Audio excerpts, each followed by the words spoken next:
विशेष भाव समस्त सरकारी कर्मचारी को निवेदन करी जे अंतत पक्षरे सप्ताह को गोटे दिन ओडिशा रे निर्मित वस्त्र पोशाक को आपण माने परिधान करंतु। सप्ताह रे गोटे दिन एवं सेही भली भावरे अंतत थरे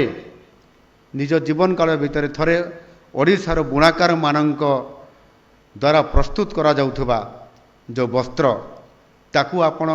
मार्केटिंग करी किणिक घर को नियंतु। आपण मानकर यही छोटिया पदक्षेप निश्चित भाव में राज्यर पारंपरिक बयन शिल्प क्षेत्र में एक वैप्लविक आनीपर एवं आपण देखिए थरे किणवे परवर्ती पर्यायर आपण सबु बेले ये परिधान को ओडिशा रे प्रस्तुत परिधान को आपणई नेबे ये प्रकार निश्चित भाव में एक समय आसीबो।